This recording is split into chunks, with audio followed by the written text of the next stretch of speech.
बावन्य नावाचा चंदन.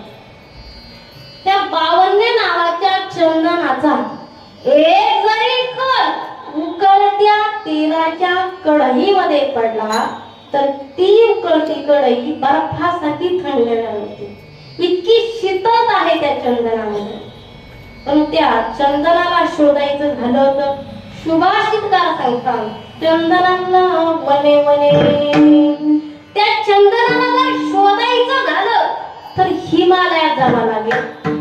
हिमालयात भेटलच असं नाही. आणि जरी भेटला तरी त्या चंदनाच्या बुडाशी हजारो वर्षाचे विषाणे जर्जर झालेले विषारी सर्प त्या चंदनाच्या बुडाशी आहे. आता ज्या ठिकाणी हजारो वर्षाचे सर्प आणि ते ही विषारी वास्तव्याला कुठं आहे चंदनाच्या बुडाशी. आता तिथं कोण जाईल म्हणजे साध्य आहे पण काय आहे. मला सांगा साधू संत जगामध्ये आहे की नाही. आहे. पण सुभाषितकार सांगतात साधू न जने जनी. साधू हा माणसा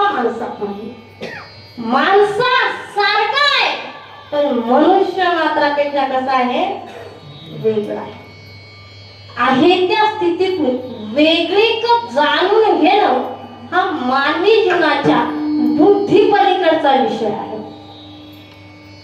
आहे त्या स्थितीतून वेगळं ओळखणं अतिशय अवघड आहे. उदाहरणार्थ गायींचा कळप आहे. गायींचा कळप त्या गायींच्या कळपामध्ये हिरडी गाई काळी गाई ओळखता येईल.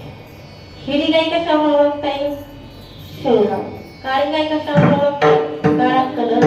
किती वयाची आहे किती दूध देते. काही अवांतर लक्षणावरून गायीची योग्यता जाणू शकतो.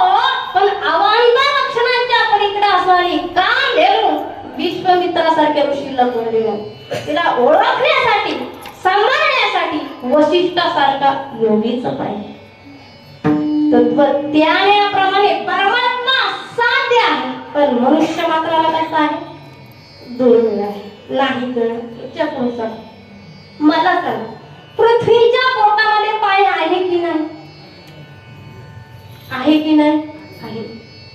मी जर म्हटलं मला लगेच ग्लास भरून पाणी पिण्यासाठी द्या तर देता येईल का. आता इथं बिसरी हा विषय नाही पृथ्वीतलं म्हणते देता येईल का नाही. का